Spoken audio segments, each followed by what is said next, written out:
if the Tennessee legislature had gonads, they would not let those buildings be that high. Otherwise, we would see the Tennessee State Capitol, the tower of which is 205 feet high. But, and it's a Strickland building. Arguably, it's not built like like our Capitol in Washington.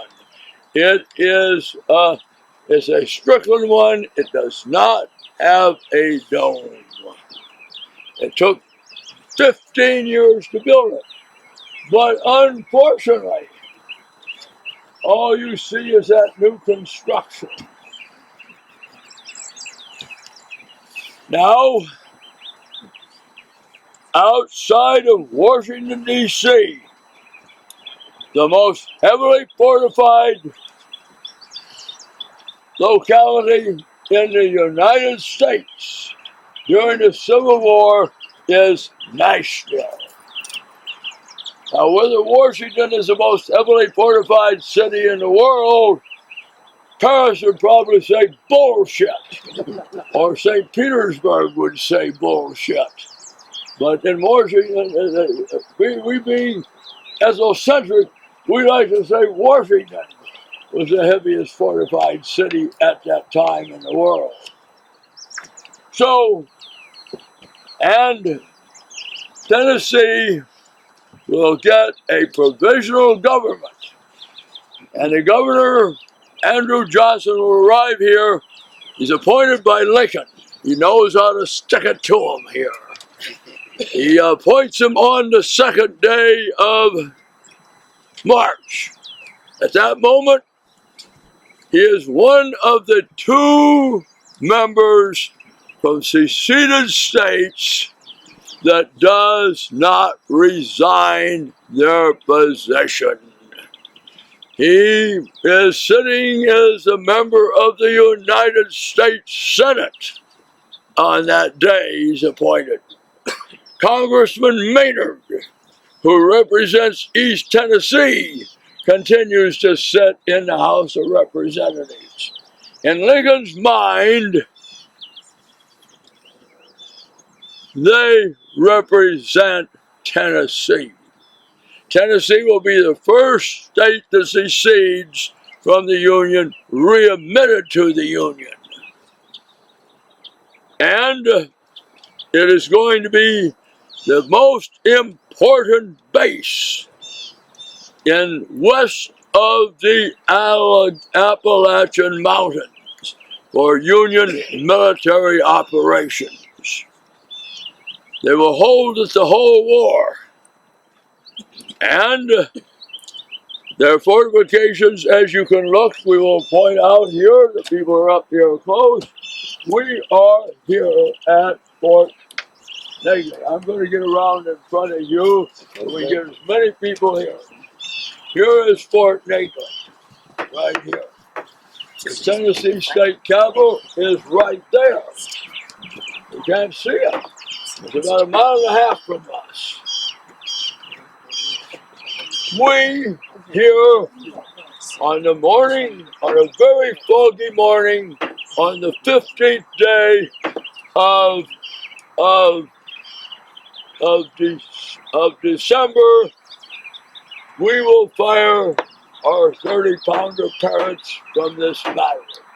You also have a battery of 30-pounder parrots on the promenade of the Capitol, and that's the signal. Now remember, General Hood had arrived south of Nashville on the second day of December. That's after he's been brutalized at the Battle of Franklin. Schofield arrived here on the first day of December. Hood only has about, on the day of the Battle of Nashville, he has approximately 22,000 effectives.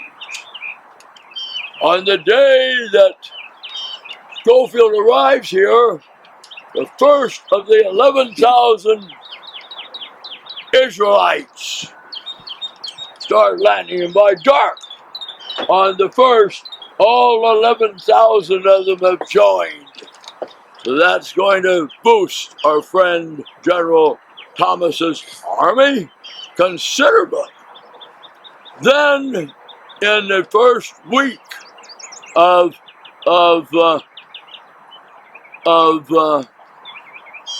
December, before the Confederates think about breaking the railroad, going to Murfreesboro, the Nashville and Chattanooga Railroad, 7,000 more Yankees arrive under General Steedman, with a significant number of black troops with them.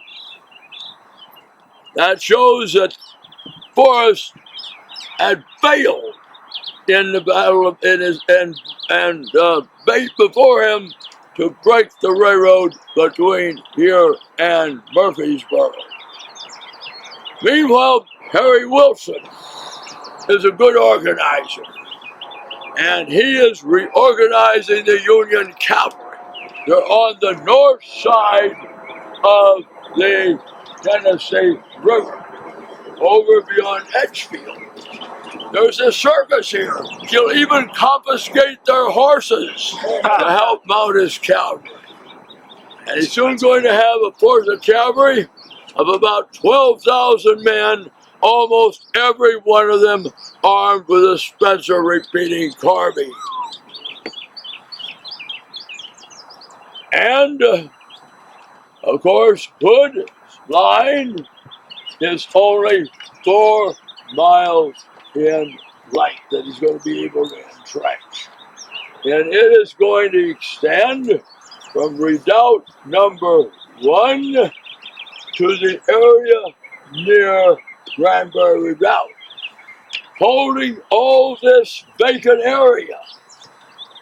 5 miles is cavalry, plus Ector's brigade, commanded by Colonel Coleman. They're watching all this area here. It is not, there are no fortifications except at Bell's Landing, 7 miles down the Cumberland River.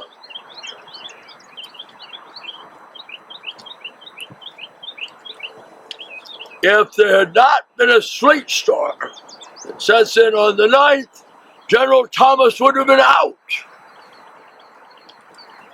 And General Schofield would have plunged his knife in his back.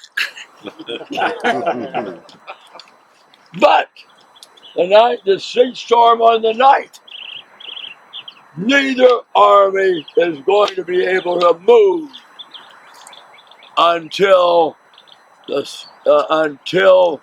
13th, because the sleet is that heavy on the roads, on the trees. So Thomas has got a reprieve. But it begins to melt on the 13th. And that's when Grant leaves on the afternoon of the 14th to go to Washington, D.C. to come out west and meet General Logan.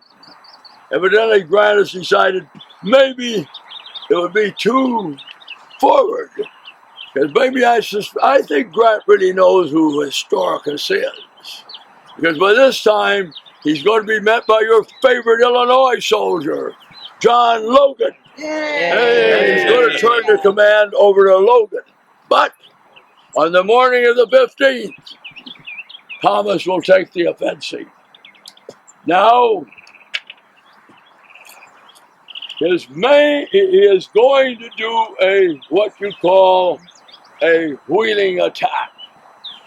You're going to have Harry Wilson with his cavalry, and the 10,000 Israelites, really 11,000, are going to come out to Charlotte Road.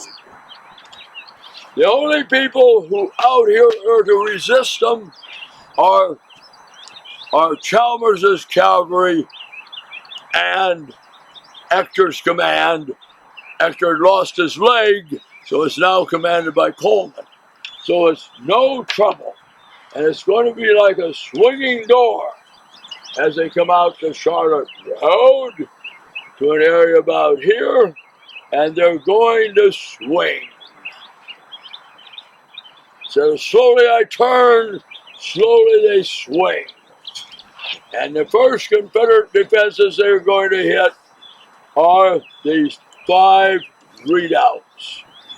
1, 2, 3, 4, and 5 that cover the Hillsborough Road. Each of these redoubts mount from 2 to at least as many as 4 guns on them. But coming toward them are going to be the 10,000 Israelites, and over on their flank is going to be Harry Wilson. But General Wood, C.C. Wood, he is now commanding Stanley's command, the 4th Corps. Stanley had been wounded at the Battle of Franklin. So Wood's 4th Corps is going to move out here from the Union line. The Union line is indicated here is the Union outer defense line.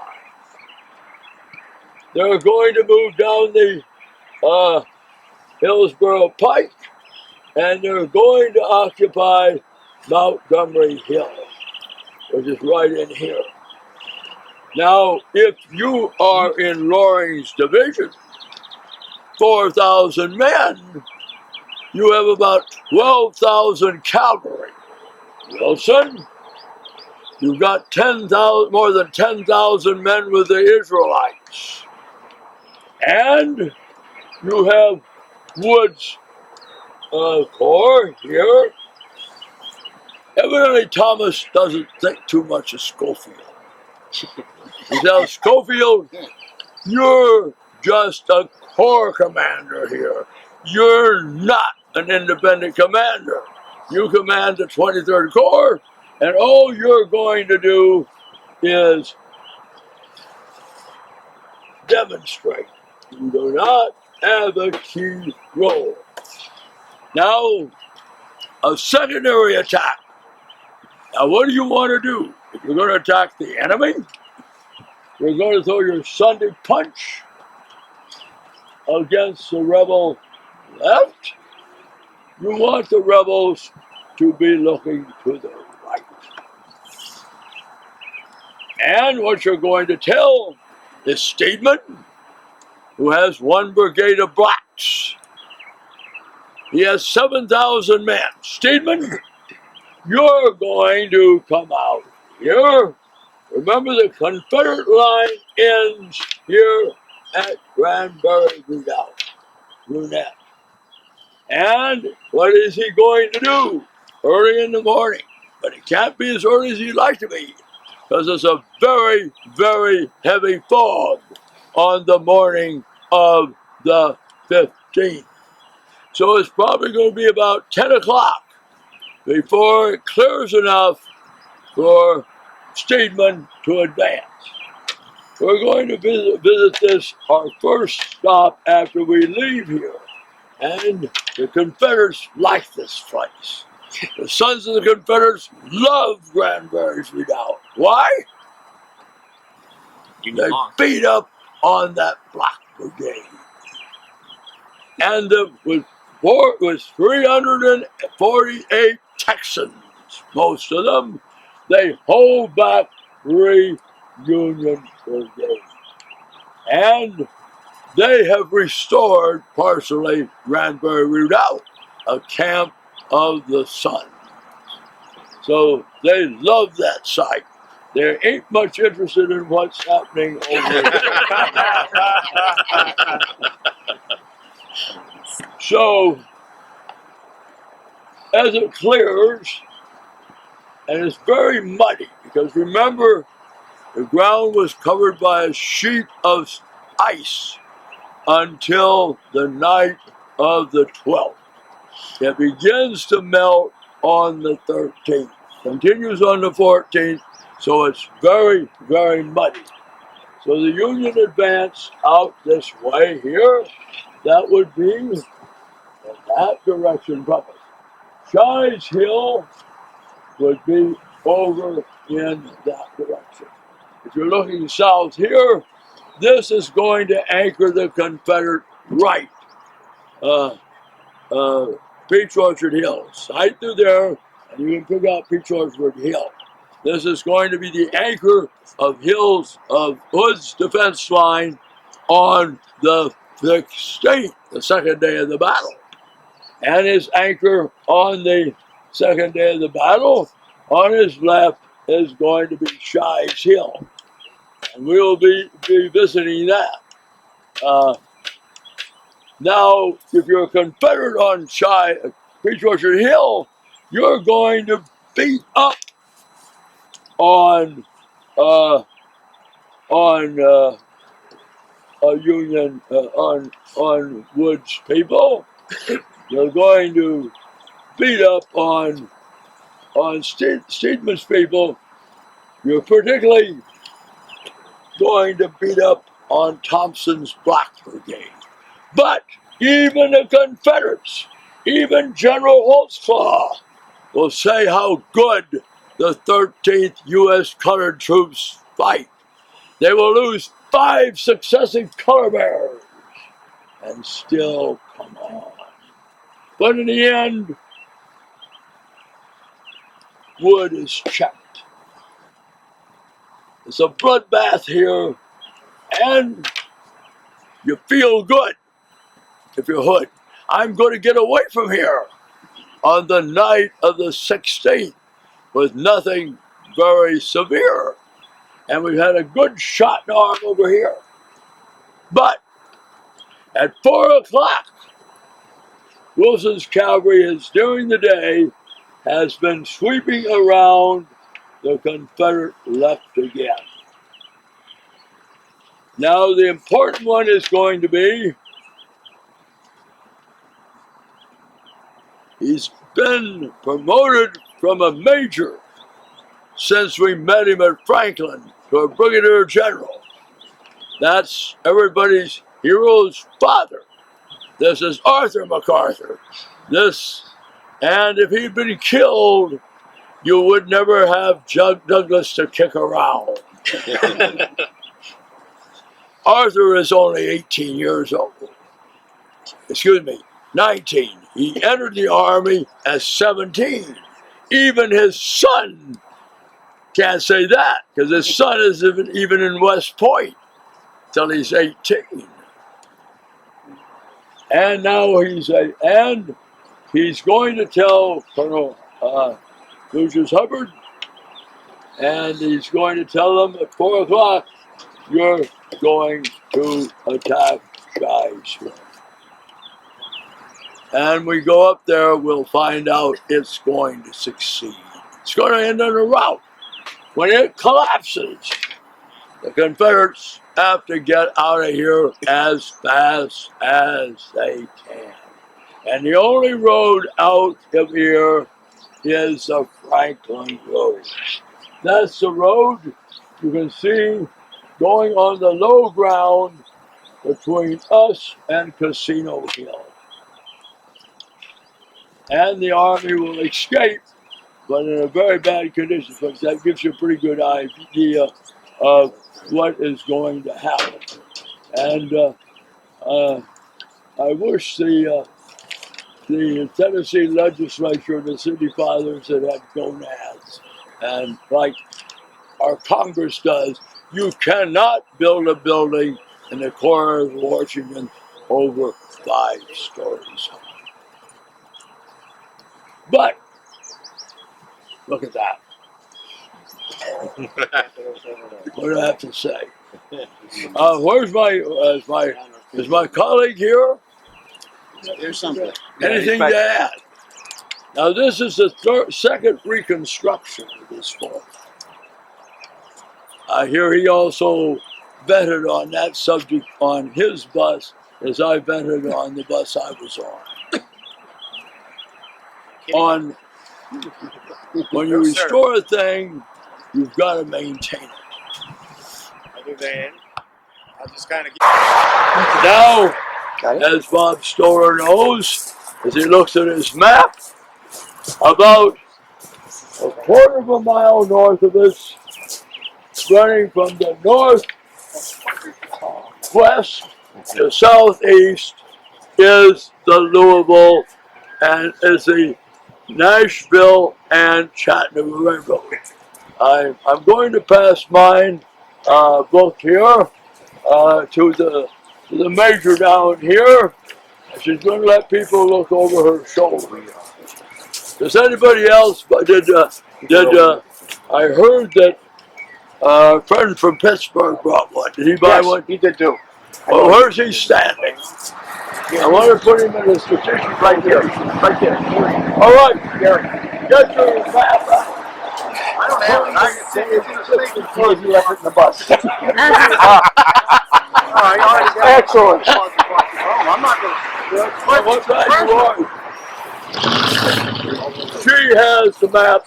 I want everybody who can crowd over her shoulder. And you see the area. Bob Stoller would be doing what I would be doing. I gave my book to her. So, Colonel, here you go. We are here at Granbury Redoubt. All right, turn to 5053. Gotta make sure I'm in the right page. Okay. All right, yes, sir. You take a position where they can see it as I talk about it. All right. A quarter of a mile north of us is a railroad going to. This is the furthest right that there are any Confederate troops or any fortified. Now, if you look at the three maps that are passing around, you're very interested now in the Nashville and Chattanooga Railroad. All right, you can see where that is. That's right behind us. It's right behind us. And it's going to cross the river. It's going to cross this road just down there. Now, Steedman's people have been here since the 7th day of all of them have been here, arrive here between the 5th and the 7th day of December. That's why Forrest is down. My bait was sent down to cut the railroad. That's why Forrest was sent down to the Battle of the Cedars. But they are too late. Steedman's 7,000 men, including about two brigades of blacks, have arrived here. Now, Steedman's task is you're going to fight against the Confederate right. You guys represent the Confederate right. Because our main attack is going to be coming against the Confederate left. That's just like you're playing pro football. You're hoping Hood is looking this way, and he's going to be hit in the solar plexus from on his left flank. The attack on the left flank will not begin until the middle of the afternoon, because they have a long way to advance and move. So this is held by 344 men. That's why we have a Confederate flag here, because the Sons are very involved in the flag. So they maintain this site because it's going to show those other Nashvillians that there are some in Nashville that are not moved. The sport is slightly larger than the down. What it consists of is a mound of earth, generally shaped like a quarter moon. Noon, that's where it comes from. Much of it has been lost when they built the railroad over here. Right behind you is a railroad. But that railroad ain't here then. So don't pay, that's not the railroad I'm talking about. So, Steedman is going to assign 3 brigades. Morgan's brigade is all black. 3 regiments. Grosvenor's brigade is lily white. And the other brigade is Thompson's brigade. 4 regiments of black troops. You have about 2,500, you have over 2,000 men. The Confederates have some artillery. So, this, if you lived in Virginia, you would talk about the death stand at Battery Grade on the 2nd day of April. If you go to Petersburg or you go to the park that Will manages, they talk about Fort Gregg because 220 Confederates will hold Fort Gregg against 3,000 Yankees. But they will eventually lose Fort Gregg. These 333 Texans don't lose.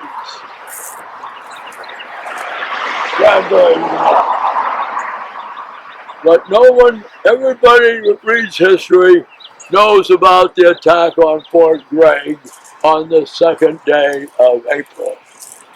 Only because of the camp of the Sons here who own this site do people visit this fort. I didn't know this was preserved until about 7 or 8 years ago.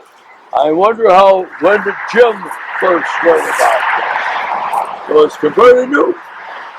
Well, Morgan is going to be no help at all because there are no Confederate earthworks beyond this place. The people looking at the drawing in the map, the 3 maps that are around, Morgan's men are going to pass to the east of us, where there are no Confederate works. You're going to see the advance. As I say, we are off the map. So they run into the cuts in the field of the railroad going to Murfreesboro. See them? They're in big trouble now. And the cuts in the fields, and there's no help for getting the Confederates out of Granbury. We're going to be stopped by Confederate artillery, probably Goldthwaite's battery. Now, Thompson's brigade of blacks are going to move through here. There's Thompson's men, and they do well. They do well. They reach the railroad. They take cover in the railroad cut. But Grosvenor is not going to be worth a damn. His men are going to attack this place. First off, in front of us is level ground. No trees. Down there to the left is where the railroad goes under the highway. It's lower there. That's the one that's on the map, where you can see Thompson's blacks. And Grosvenor's white boys ain't going to do very good. First, they have to cross the Glacier. That's a cleared area in front of here.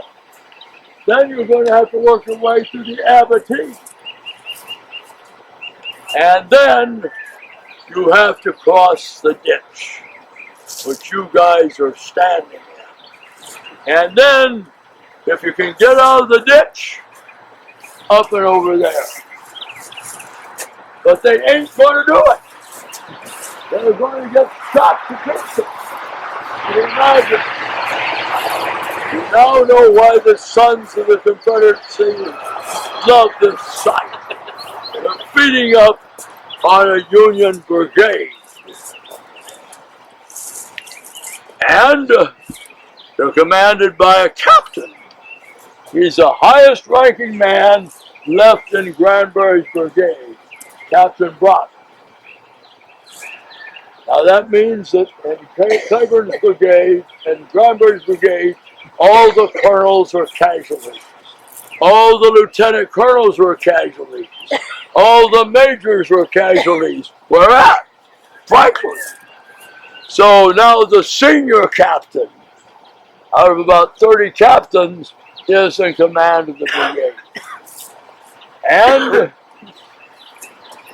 Keenan will rush troops here, but he doesn't have to. By the time they arrive here, the attack has been made. With very heavy losses. Medium losses to Thompson's brigade. Thompson's brigade will be highlighted when we're doing Peach Orchard Hill, and particularly the 13th USCT. They'll go through 5 color bearers. Very few white regiments in the Civil War will keep advancing till they go through the 5th color bearer.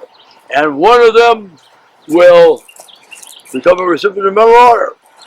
Colonel Brigadier General Holtzclaw is going to do something unusual. Usually the Confederates speak very derogatory of the combat efficiency of the blacks. But Holtzclaw is going to say he has never seen a white regiment fight with the courage and the stick-to-itiveness that the 13th USCT does. But that's going to be the next day at Peach Orchard Hill. So the fighting, so here they have forced General Cato to send reinforcements.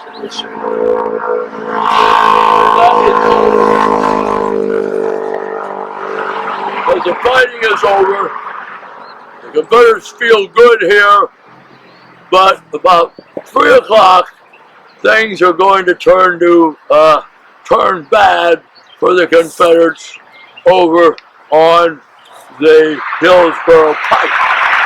As the Union of Wilson on the right,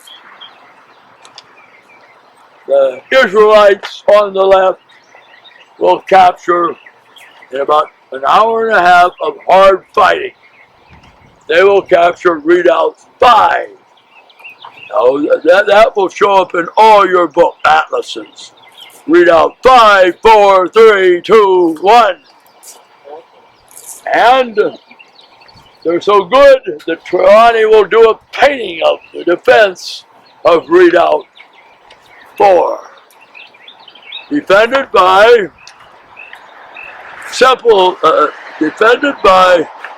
an Alabama battalion, 4 guns. Napoleons, reinforced by some 60 Alabama infantrymen. They will hold the Yankees for an hour and a half in front of them, consisting both of cavalry and infantry. But after an hour and a half, there are too damn many Yankees, and Redoubt 4 will fall, followed by Redoubt 3, 2, and 1, and then 5. And the whole Confederate left wing has deteriorated. and Hood is falling back to his second position. Thus, the co-clerk gets a message, and he can report that Thomas's Sally Forth made major gains. Grant will probably, under his breath, I can't relieve Thomas now. I'm not going on to Louisville. I'll tell Logan, don't meet me in Louisville, as I'm going back to City Point. Schofield is probably, he was probably not as miffed as he would have been 4 days before, because Grant has evidently seen through him a little bit, because he's now going to relieve Thomas with Logan rather than with Schofield. Or he may realize that Logan is very unhappy, an unhappy man. Unlike most citizen soldiers, he's better than most of those West Point guys. And Sherman has made a horrible mistake when, after Logan had starved on the 22nd, after McPherson had been killed,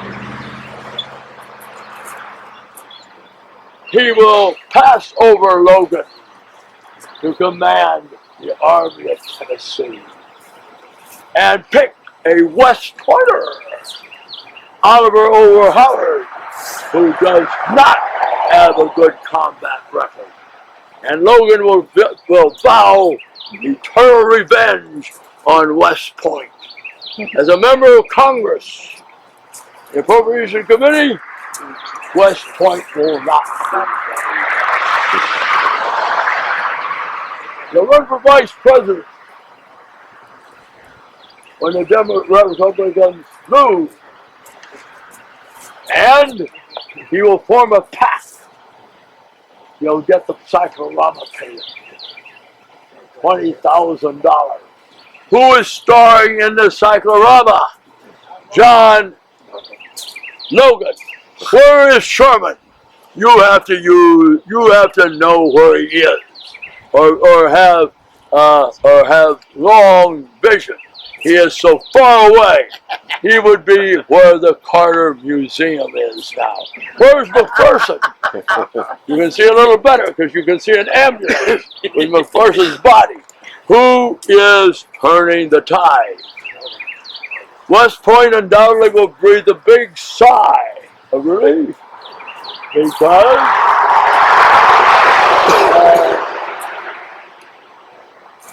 the Republican ticket will go down to defeat when he's running for vice president.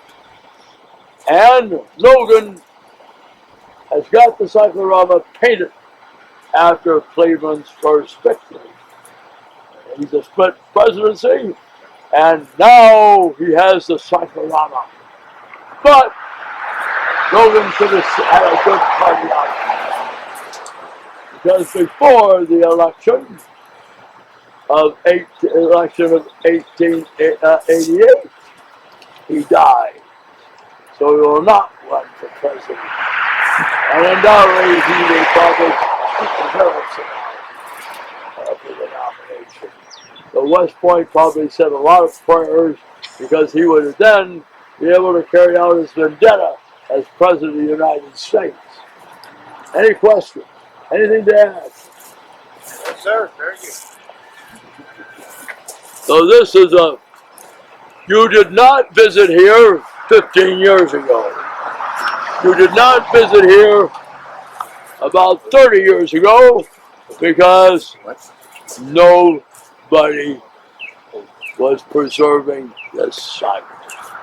It will be after your visit in the year 2000 that the Sons acquire this property and make it into a memorial place for Confederate soldiers.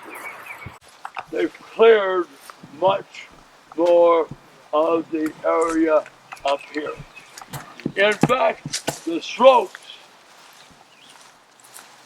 were like this, just like they are here. The hill was generally cleared of timber. And this is, if you look both at the truss map, and that's the second truss map I gave you. Next, turn the page, turn the page. We're on 34 now. You are on Shies Hill. You're standing there. You now have the map pointed the correct way. Zimmerman's map is shows a lot more busy. So now, as you can see, Hood's line, when he has 28,000, when he has over 25,000 men, his line is 4 miles in length. But he has that gap between Granbury's Lunette of a mile, which he is holding with 22,000 men, with his left flank refused for a mile and a half, as you notice when we drove along the Hillsborough Pike. From right redoubts 1, 2, 3, 4, 5. And after about dusk, 5 o'clock, the Union, with the cavalry capturing Redoubt 5, the grunts of the 10,000 Israelites capturing 2, 3, and 4, and men from Wood's Corps, 4th Corps, capturing Redoubt 1. Hood knows we've got to get out of here, but I want to leave in some dignity. So on the night of the 14th, on the 15th and 16th, Hill constructs a new line of defense.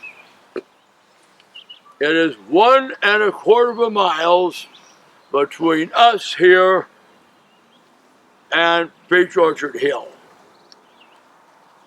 Between them, the ground is low. Passing at the base of Compton Hill, now known as Shies Hill, will be the Granny White Turnpike. We'll be there later. Passing at the base, just to the west of Orchard Knob. Orchard Knob is much like, it is a rounded hill. It's ideal. It's like Cemetery Hill at Gettysburg. Even a better artillery position than Cemetery Hill, because it's level on top and slopes away fairly steep as it drops away to the east. And that will be held by S.D. Lee's men. His corps with lots of artillery. And it will be assaulted by the 4th Corps, supported some by the 23rd Corps. 4th Corps is, of course, General Wood. Now, to move against here, as you can see, coming from the east. Now, the Confederate line, we're at the salient angle of it. The Confederate line is going to run southward to that next high ground south of us, which is going to be held by Ector's brigade and the cavalry. Now, Wilson's job with dismounted cavalry is to seize this hill right here. All right. It's down right in here, south of here. That's his job. To seize this area here will be A.J. Smith's men. And Schofield again, evidently Thomas doesn't like Schofield. Undoubtedly, he suspects who Historicus is, so he wants him in reserve. Now, Hood is doing the best thing you can do to save wagons, horses, mules, artillery. He wants to hold this position till night closes in on the 16th. And the Union infantry, including Couch's division, MacArthur's division, are going to take position. Now the Confederate trenches are going to be on the topographical crest. You would think the dumb SOBs would learn. Put your trenches on the military crest. The trenches here are on the topographical crest.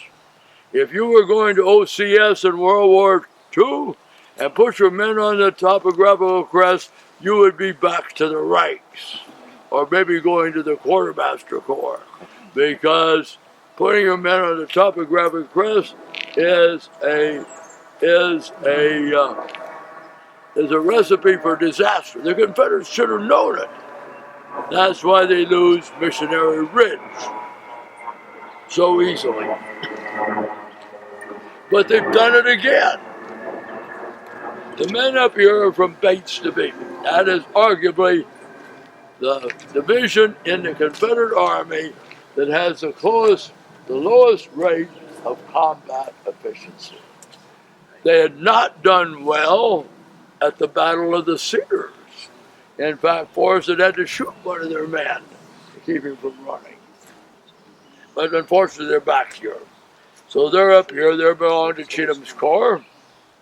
Other men of Cheatham's Corps extend southward toward where Wilson is.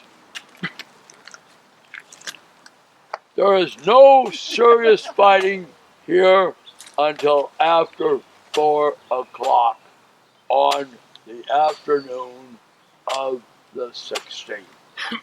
Now switch to, and have to pardon me, the people that have the best map are going to be the one that are using the one in the Zimmerman map. I've given you that number. The Zimmerman map is, no, you don't have it. Who has the Zimmerman map? Because I lent my copy to somebody. Uh-oh. All right.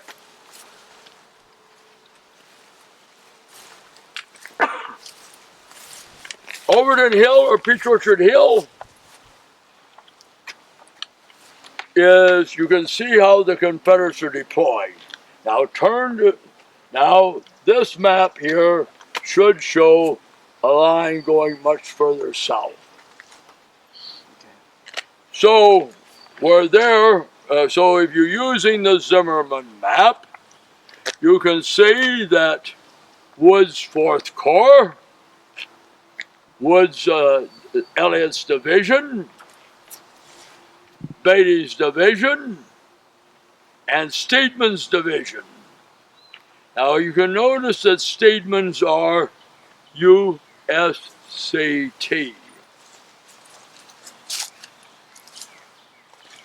One brigade under Thompson, some whites, but mostly black, in Grossford's brigade.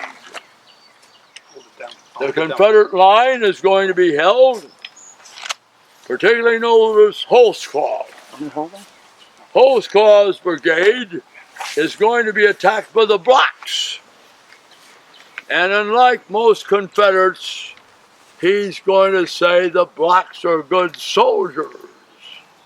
He's particularly impressed with the 13th USCT. They go through 5 color bearers before they stop. And Peace Sydney Post over here is going to be wounded badly. And you can see his men are falling back. Thompson's men are falling back. Rossiter's men are falling back. So Hood has done well on Peach Orchard Hill or Overton Hill. The Union attack has been repulsed with heavy losses. Will Hood get away? No, because an hour later, they're going to order an attack by Wilson and A.J. Smith's command. And here you can see them. There you can see Wilson's cavalry sweeping in on that next ridge to the south of us. See that hill south of us? That is where we're going to have the men, we're going to have Confederates of Maney's brigade up there being attacked by cavalry. Now, moving against us here from that direction is going to be MacArthur's division. This is not Arthur MacArthur. This is John MacArthur. He had run a foundry in Chicago. The only relation he is to Arthur MacArthur is they're from the Clan MacArthur. And when he organizes the 12th Illinois, they all wear tam o' shanters. And his division is to attack against the Confederate line in this area here. While Smith's men are going to attack here, the Israelites. The attack is going to start at about 5 o'clock. You have roughly 1 hour of daylight to give the Confederates pain and suffering. Remember, the attack on Overton Hill, Peach Orchard Hill, has failed. If this one fails, Hood is going to get out of here with being defeated, but not abused, swamped, pummeled. Everything you want to say when an army has got the S beaten out of it. And the problem is the Union artillery opens fire. We have to crouch down. Now, when we walk here, see the Confederate trenches are not on the military crest. They're on the topographic crest. That means that you're outlined against the breastworks when you're shooting at those SOBs charging up the hill. And as you guess what's going to happen, MacArthur's men are going to come up here, and you're going to have the Israelites. You're going to have McMillan's brigade. You're going to hate McMillan. If you're a Confederate, you're going to think he's the worst SS officer in the German army. And he will be supported on his left by Hubbard and Marshall on the left. And the Confederates are going to have the same thing happen to them here that had at Missionary Ridge, where they're on the military crest. Where they're on the topographical crest. The military crest is that point on a slope where you have no dead space between the foot of the ridge or the foot of the hill than the enemy. That means you're in a killing zone. when you're coming up here like I did today. Not like I would have 20 years ago. That means that what? They get up here. And what are the Confederates doing? Running, abandoning the position. Now, why would you hate Colonel McMillan like he's an SS commander? McMillan is a heavy drinker. He had been a doctor earlier in his career. In fact, he had been a volunteer that went to Crimea to take care of people who were dropping like flies from infectious diseases. He had entered the army and had been at Manassas as a captain, but now he's a brigade commander. And he has a real hate for Confederates.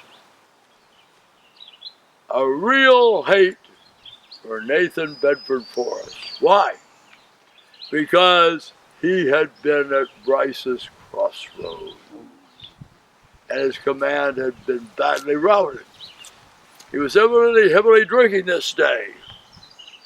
Benton Smith, who commands the Confederate Brigade, Bennett Smith over here is in Bates' division. There is, there you can see is Smith's brigade, Benton Smith. Evidently, he may have been kidding, or he may have been asking help from McMillan.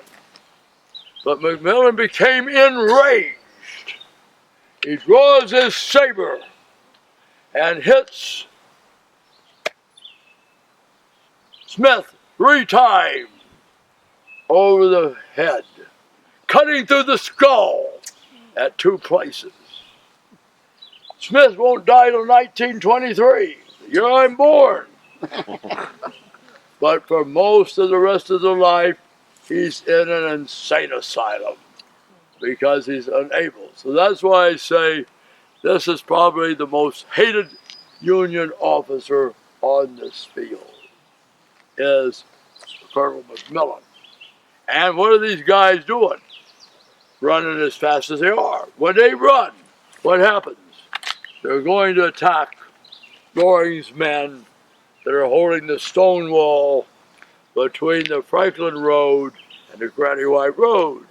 And Loring's men are going to have to get out of there. So now, by dark, the Confederates, who look like at 5 o'clock, we're going to get away from here, without suffering a crushing defeat, are going to be fleeing the area as fast as they can. Do you have anything to add? Just to remind some folks, as we've been talking about, particularly the efforts of the United States colored troops, both back at Granbury's Lunette and at, over at Peach Orchard Hill. Remember, we've met some of them before. When we stopped at Fort Defiance, who was raised in Clarksville? The 17th United States Colored Infantry. They're part of Steedman's command. And when we were going through Murfreesboro, those 5 flag bearers that were falling as they were going up Overton Hill to try to make that breakthrough and made an impression on Confederate soldiers, that flag they were carrying, besides being U.S. colors, underneath it, it was written, given by the colored ladies of Murfreesboro. Okay? Because that's where the 13th United States Colored Infantry comes from as well. And so we're still looking for a picture of that flag, by the way, or if somebody finds it, because we actually have a unit. Have you found drawings of it or not? Well, no, we found some other United States Colored Troops drawings, but we have 3 written accounts of descriptions of the flag. Because I know Schofield, when he was at Fort Scott, got the colors of the 1st Kansas Colored Infantry, right, which is the first. Now, the 1st Kansas Colored Infantry kills Confederates before the 54th Massachusetts is even thought of. But they don't have any people interested in them. It's Kansas. Kansas. Yeah, they were doing it before it was sort of certified. So, But so keep that in mind. I mean, you know, continuing with the connections we make, and we keep hearing these names of people. You know, that's, you know, the human stories is what ties all this together. Not just the military campaigns and, you know, one thing building on another, but it's people. You know, we meet these people 3 days ago, and now here we are again, and they're part of this story that's unweaving, weaving out before us as well. And that, you know, for me in particular, that's the thing I really do like to follow. Is, you know, when Colonel Barr starts telling us the stories about these people and making them real for us. You know, seeing them and keeping what we've already learned behind in our minds. You know, they're not just these mythological people, you know, like Hood with his laudanum and stuff like that, that, you know, becomes something that's not really true anymore. They're not like us. one human is